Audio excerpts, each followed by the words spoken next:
नमस्कार, India voice देख रहे हैं आप और मैं हूं आपके साथ शिवम दुबे। बुलेटिन की शुरुआत करेंगे बड़ी खबर के साथ। मैनपुरी पहुंचे हैं भोले बाबा के वकील एपी सिंह और आश्रम पहुंचकर कमेटी से करेंगे बातचीत। तो यह बड़ी खबर इस वक्त की हम आपको बता रहे हैं। भोले बाबा के वकील एपी सिंह आश्रम पहुंच गए और आश्रम पहुंचकर कमेटी से बातचीत करेंगे। दोपहर 3 बजे आश्रम पहुंचेंगे एपी सिंह। तो दोपहर 3 बजे आश्रम से बाहर आ सकते हैं बाबा। ये बड़ी खबर हम आपको बता रहे हैं। दोपहर 3 बजे आश्रम पहुंचेंगे एपी सिंह जो कि वकील हैं और दोपहर 3 बजे आश्रम से बाहर आ सकते हैं बाबा। तो आपको बता दें कि एपी सिंह सुप्रीम कोर्ट के वरिष्ठ अधिवक्ता हैं और एपी सिंह कई मामलों में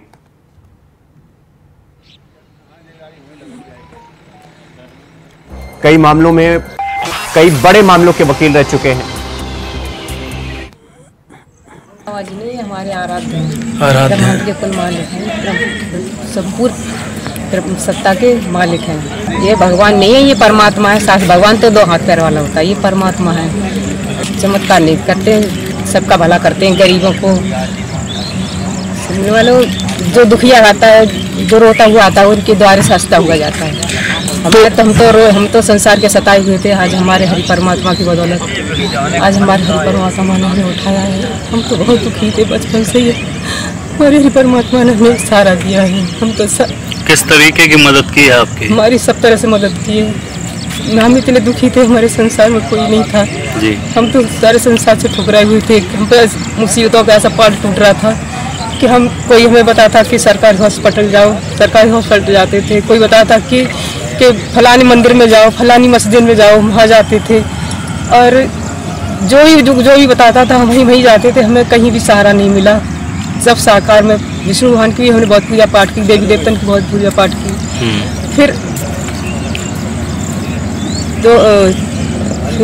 हरि जी हमें मिले हैं। मैं हाथरस की घटना बहुत विभत्स और दुर्भाग्यपूर्ण है। इसको मैं बहुत बुरी तरीके से देख रहा हूँ। बाबा जी की वजह से ही सारी घटना हुई।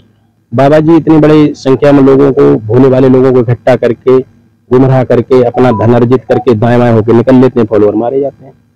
शासन का सहयोग नहीं लेते हैं। शासन को 10 से 15 हजार लोगों की भीड़ बताते हैं, लाखों की भीड़ कर लेते हैं। महिलाएं ही इनके फॉलोअर ज्यादा है, क्योंकि उन्होंने एक नारा चलाया था, साकार विश्वरी की जय जयकार हो। उसमें ना ये लोगों को बताते हैं, मैंने सुना नहीं, लोगों को बताते हैं कि आप दारू और मांस का सेवन छोड़ दें। तो जो उनके फॉलोअर हैं वो गरीब तबके के लोग हैं, जिनकी अच्छा मैसेज है। जो उनकी धन अर्जित, उनका रोज की इनकम 250 से 300 रुपए होती है, तो उसमें 100-150 की पी लेंगे तो घर में कलेश होगा। तो उन लोगों ने अपने जो घर वाले थे उनको समझा के दारू छुड़वाई। वो समझ रहे बाबा का चमत्कार, लेकिन वो चमत्कार दारू छोड़ने का था। वो बाबा का कोई चमत्कार नहीं था। बाबा के चमत्कार को मैं चैलेंज करता हूँ। चमत्कार है तो आज ये जो लोग मरे उन्हें जीवित कर दें। वो अच्छे मतलब संस्कार के बारे में बताते हैं। वो यही कहते हैं कि जितने भी गंदे आपके विचार हैं, आपकी गंदी जो भावना है, उन्हें छोड़ो, सत्य की तरफ बढ़ो। तो नारायण नहीं कि कोई मतलब उसमें वो नहीं है, क्योंकि किस तरीके से जो वो आए वहाँ श्रद्धालु जी, उनको तो यही संदेश दिया जाता है कि आप मानवता के तहत रहें, आए जाएं। बहन जी आप आगे, भाई जी आप आगे। जो आने वाले हैं उनको जाते समय धीरज का, धैर्य का धारण करना था। धीरे धीरे आप चढ़ना है, जाना है, धीरे धीरे जाओ, टाइम लग जाएगा थोड़ा। लेके यातायात व्यवस्था आप स्वयं देखते हैं। हाँ, हम पंडाल के हमारे सामने इतना बड़ा आयोजन करते हैं आप लोग। हाँ, और पुलिस को कहीं भी इन्वॉल्व नहीं करते, ऐसा क्यों? सर पुलिस भी थी सर, मैं झूठ क्यों? परमिशन ली जाती है। परमिशन भी थी। जो सारे काम होते हैं, हम 2015-16 से जुड़े हुए हैं। यहाँ भी हम आए जब ये बन रहा था, लेकिन ऐसी बात कोई नहीं है। और आज तक 2015 से 16 से ऐसी घटना कहीं नहीं हुई।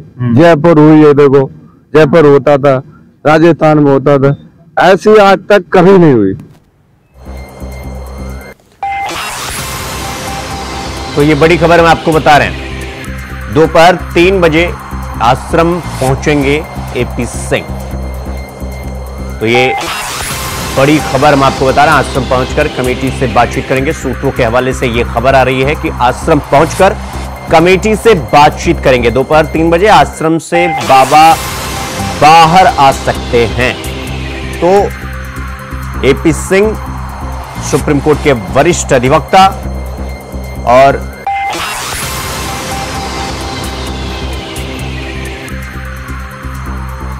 इस खबर पर हमारे साथ हमारे संवाददाता मुकेश कुमार हमारे साथ मैनपुरी से फोन लाइन पर जुड़ गए हैं। मुकेश, एपी सिंह को इस पूरे मामले की जिम्मेदारी सौंपी गई है भोले बाबा की तरफ से वकील, और आज वो कितने बजे आने वाले हैं, कितने बजे मुलाकात होने वाली है, इस खबर को लेकर क्या जानकारी, क्या अपडेट आपके पास मुकेश? शिवम जी, अभी बता दूं कि उनका एक मैसेज पास हो रहा था 3 बजे तक पहुंचने का, जो कि अब उसमें क्योंकि हाथरस में अभी मौजूद है और लगभग 4 बजे मैनपुरी पहुंचेंगे। मैनपुरी पहुंचने के बाद जो विछवा थाना क्षेत्र में उनका जो आश्रम है, हरि दर्शन आदर्श नगर के अंदर स्थापित उनका आश्रम भोले बाबा का, वहां पहुंचने की बात बताई जा रही है। पुलिस प्रशासन अलर्ट हो गया है, क्योंकि सुबह जिस तरीके की पुलिस की गतिविधियां थी उससे तो लग रहा था कि यहाँ आज कोई मोमेंटिंग नहीं करेगी पुलिस। जैसे ही अधिवक्ता के आने की मोमेंटिंग हुई तो वहीं एक पीएससी ट्रक आ गया है, फायर टैंकर आ गया है, कई थानाध्यक्ष पुलिस आ गई है, सीओस मौके पर आ गए हैं। सुबह बिल्कुल भी मूवमेंट पुलिस का बिल्कुल जीरो था। जैसे ही अधिवक्ता के आने की खबर आई है तो उसके बाद पुलिस बिल्कुल एक्टिव हो गई है पूर्ण रूप से। इससे साफ जाहिर होता है कि बाबा शायद 100% बता सकते हैं कि बाबा यही हैं और बाबा से मिलने के लिए ही अधिवक्ता मैनपुरी आ रहे हैं, क्योंकि पुलिस का घेरा इतना मौजूद है कि पूरे आश्रम को पुलिस ने अपनी घेरे में ले रखा है, पूरी रूप से घेराबंदी करके। तो मुकेश, बाबा अभी वहीं पर हैं जहां पर एपी सिंह आने वाले हैं। और एक चीज और कि एपी सिंह चूंकि सुप्रीम कोर्ट के वरिष्ठ अधिवक्ता हैं, निर्भया केस में भी ये वकील थे, और इसके बाद सीमा हैदर जो पाकिस्तान से आई हैं उनके मामले में भी एपी सिंह वकील थे। तो एक माने जाने वकील की हायरिंग हो रही है इस पूरे मामले की, इस मामले को डिफेंडिंग करने को लेकर। जी, हाई प्रोफाइल मामला है, और सीमा हैदर का रहा हो या निर्भया कांड रहा हो, उसमें भी ये जो अधिवक्ता हैं, ये इनका जो परफॉर्मेंस है वो पूर्ण रूप से चर्चित का एक विषय बना हुआ रहा था। और ये जो भोले बाबा साकार विश्वरी और सूरजपाल सिंह, जिन पर खुद के भी मुकदमे पहले से जो दर्ज हैं, और अब आज जो उनके जो सेवादार जो आ रहे हैं, कुछ सेवादार ऐसे हैं जो उनकी तारीफ कर रहे हैं, उनको भगवान का दर्जा दे रहे हैं। कुछ सेवादार यहाँ ऐसे आ रहे हैं जो उन पर कई गंभीर आरोप लगा रहे हैं कई तरीके के, क्योंकि उनका कहना है कि महिलाओं को ही आखिर क्यों उनको जोड़ रहे हैं, जैन श्रद्धालुओं क्यों नहीं है उनकी एक्टिविटी की जाती है, महिलाओं को जो कुआरी लड़कियां होती हैं उनको आगे क्यों बैठाते हैं, ये भी का विषय बना हुआ है। और जो उनकी प्राइवेट सिक्योरिटी है, वो मुख्य कारण जो हुआ है हाथरस में जो घटना हुई है, उसमें मुख्य कारण निकल कर यही आया है कि उनकी प्राइवेट सिक्योरिटी अगर श्रद्धालुओं को धक्का न देती तो ये न तो 126 लोगों की जान जाती, न कोई किसी तरीके कोई भगदड़ मचती, न कोई घटना होती। मुख्य कारण ये है कि उनकी जो डिफेंस की तरीके से नियमावली, उनकी सिक्योरिटी जो है, जो ब्लैक कमांडोज उनको बोलते हैं, ब्लैक कमांडो रक्षा कर्मी, उनके द्वारा ये घटना की गई है। और उनके जो सेवादार हैं वहाँ बता रहे 1,500 हजार के लगभग सेवादार लगाए गए थे, जो बॉर्डर से लेकर पंडाल स्थल तक लगाए गए थे। उसमें महिला सेवादार भी थी। मुकेश, अभी जहां पर बाबा मौजूद हैं वहां पर क्या अभी भी सेवादार मौजूद हैं इसको वहां पर मुकेश? जी, सेवादार कुछ लोग आए हैं जो बाहर से आए, जैसे एक गाजियाबाद से सेवादार आया था जो घटना स्थल पर वहाँ मौजूद है उसका, जिसका मैंने ठीक है मुकेश, बहुत बहुत धन्यवाद आपका हमसे जुड़ने के लिए और इस खबर पर जानकारी हमारे साथ साझा करने के लिए।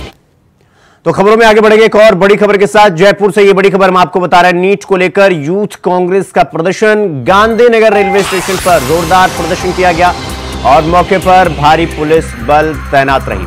विधायक अभिमन्यु पुनिया के नेतृत्व में ये प्रदर्शन हो रहा है। तो गांधीनगर रेलवे स्टेशन पर यह प्रदर्शन चल रहा है और विधायक अभिमन्यु पुनिया के नेतृत्व में यह प्रदर्शन हो रहा है। ये तस्वीरें भी लगातार हम आपको दिखा रहे हैं। ये तस्वीरें देखिए, नीट को लेकर यूथ कांग्रेस का ये प्रदर्शन है जयपुर में और गांधीनगर रेलवे स्टेशन पर यह प्रदर्शन चल रहा है। मौके पर हालांकि पुलिस बल तैनात है और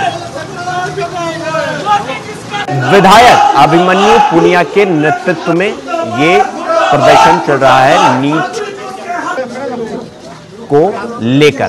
तो लगातार कांग्रेस नीच का मुद्दा उठा रही है और ये लगातार तस्वीरें भी हम आपको दिखा रही है। ये तस्वीरें देखिए, यहाँ पर व्यवस्था की गई है और प्रदर्शन में किसी तरह का माहौल न बिगड़े, इस बात को भी सुनिश्चित किया गया है।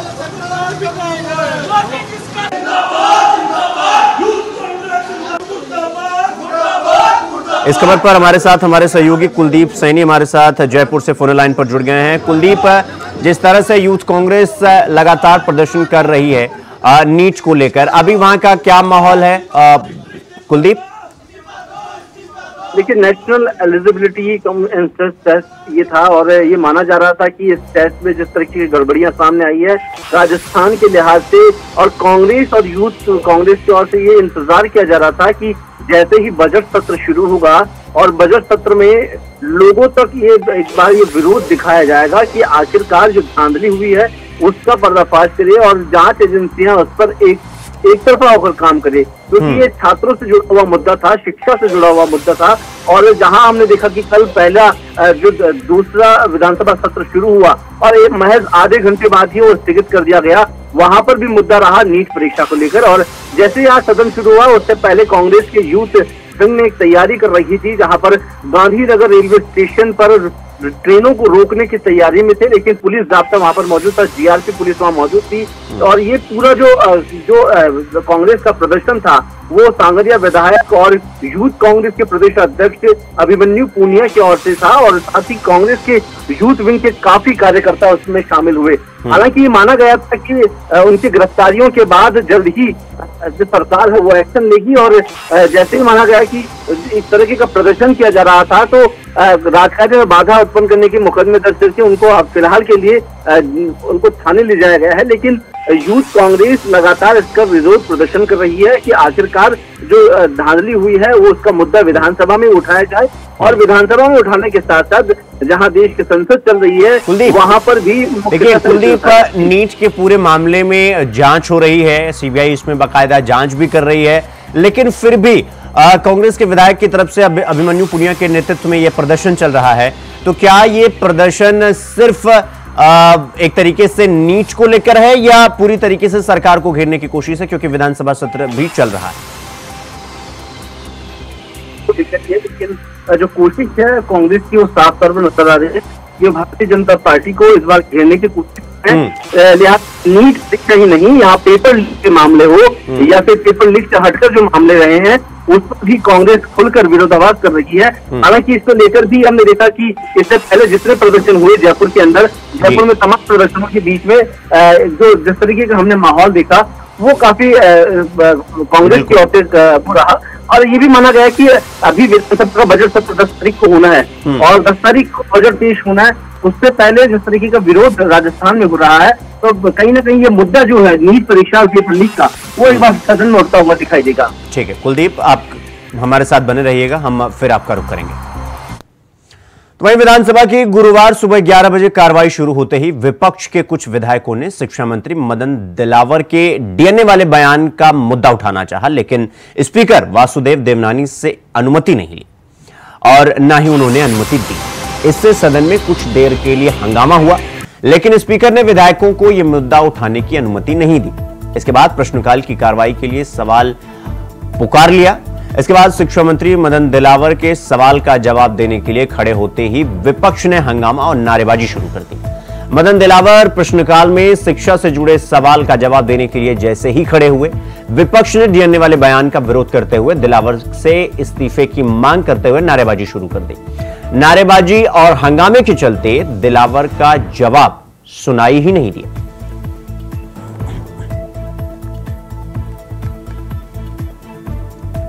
तो हमारे साथ हमारे सहयोगी कुलदीप सैनी हमारे साथ जयपुर से लगातार बने हुए हैं। कुलदीप, जिस तरह से विधानसभा के बजट सत्र में हंगामा हुआ और विधायक जो है वो वेल में उतर आए, स्पीकर का माइक बंद हो गया, शिक्षा मंत्री को बोलने नहीं दिया जा रहा है, यानी कि जवाब नहीं सुनना चाह रहे हैं या वो एक तरीके से जवाब देने ही नहीं देना चाह रहे हैं या पूरी तरीके से सदन को स्थगित करने का प्रयास है?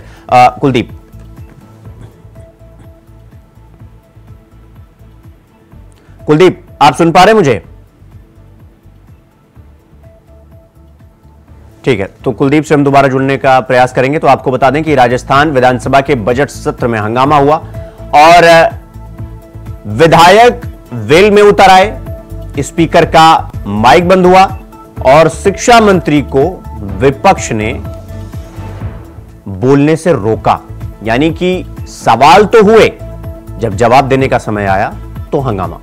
तो डीएनए टेस्ट वाले बयान पर विपक्ष ने जमकर हंगामा काट दिया और विपक्ष इस्तीफे की मांग करने लगा। शिक्षा मंत्री को विपक्ष ने बोलने से रोका, विधायक विधानसभा के स्पीकर और जो सामने वेल होता है वहां पर उतर आए, स्पीकर का माइक बंद किए और यह फिर हंगामे का दौर शुरू हुआ।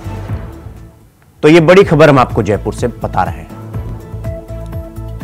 शिक्षा मंत्री को विपक्ष बोलने नहीं दे रहा है, क्योंकि जब विपक्ष लगातार सवाल खड़े करता है तो प्रश्नकाल के दौरान जिसकी जिम्मेवारी होती है वो प्रश्नकाल के दौरान जवाब देता है। तो कुलदीप सैनी हमारे सहयोगी हमारे साथ फिर से जुड़ गए हैं।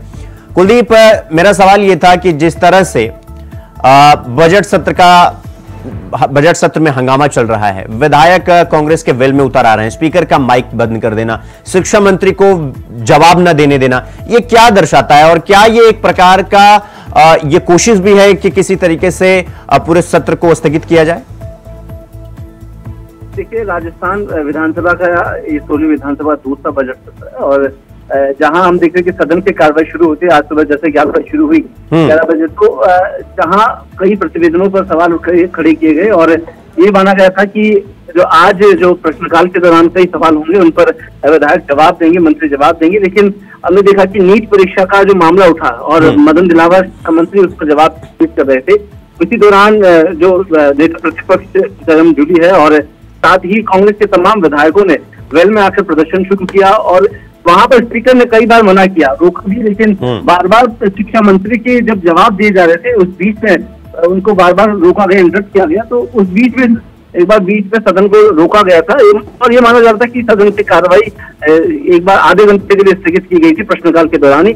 और ये भी माना जा रहा था कि इस बार जो प्रश्नकाल के दौरान जो सवाल किए जाएंगे, क्योंकि तारांकित प्रश्नों की अगर हम बात करें इस दौरान कई सवाल ऐसे थे जिन पर विपक्ष उनको घेरने की तैयारी में था, लेकिन ये राजस्थान विधानसभा की अगर हम कार्रवाई के दौरान देखें तो पहली बार ऐसा हुआ है कि सदन में स्पीकर के माइक को बंद किया गया है। और ये भाजपा की जो जिस तरह से विपक्ष सवाल किया, मेरा सवाल यह कि जब शिक्षा मंत्री जवाब देने के लिए उठे तो फिर हंगामा क्यों? किस बात को लेकर नाराजगी जाहिर की गई वो कांग्रेस के विधायकों की तरफ से? क्या कौन से मुद्दे को लेकर विरोध किया गया और शिक्षा मंत्री को बोलने से रोका गया?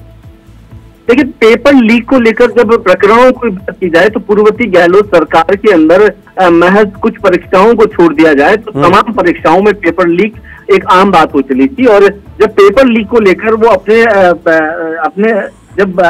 भाषण के दौरान वो पढ़ रहे थे और वे जो प्रश्नों के जवाब दिए जा रहे थे उसमें पेपर लीक का जिक्र बार बार हो रहा था, तो कांग्रेस विधायकों का ये कहना था कि उत्तर प्रदेश में भी पेपर लीक हुए हैं, मध्य प्रदेश में भी हुए हैं, बिहार में भी हुए हैं, राजस्थान में भी अगर उनके आकलन किया जाए तो पेपर लीक का जो मुद्दा है वो इतना जरूर है। लेकिन जहां हम देख रहे हैं कि केंद्र सरकार की ओर से नीट परीक्षाओं को लेकर भी इतनी एक बड़े स्तर पर यहाँ पर धांधली हुई है, तो राजस्थान को ही क्यों बार बार इस चीज में घिसते जाए। तो उनका ये कहना था कि अगर पेपर लीक की बात करी जा रही है तो नीट परीक्षा को लेकर अपने मंत्री का मुंह क्यों बंद कर रखा है भाजपा ने। और जब इस तरीके की बातें चली सदन में तो ये माना गया था कि एक बार फिर हंगामे के बीच विधानसभा स्थगित हो सकती है, लेकिन स्पीकर ने तमाम जो दलों को एक बार समझाया और वापस से उनको चेयर्स पर बैठाया गया।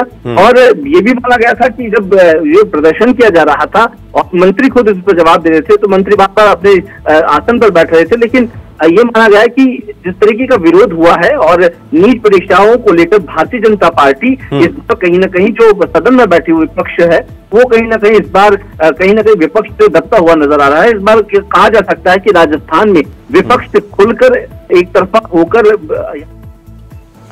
तो कुलदीप, बहुत बहुत धन्यवाद आपका हमसे जुड़ने के लिए, इस खबर पर और जानकारी हमारे साथ साझा करने के लिए।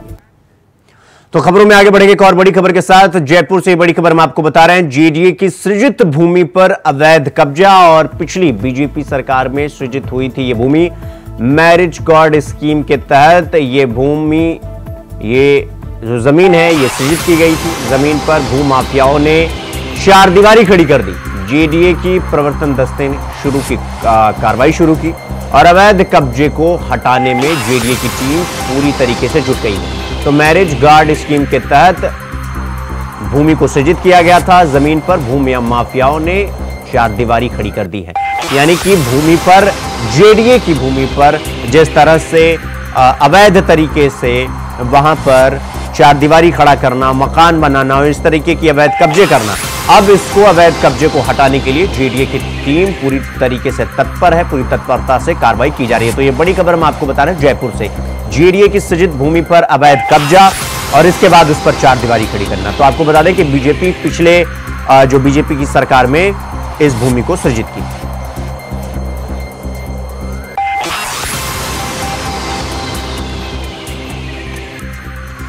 इस खबर पर हमारे साथ हमारे सहयोगी लोकेश नागर हमारे साथ जयपुर से फोन लाइन पर जुड़ गए हैं।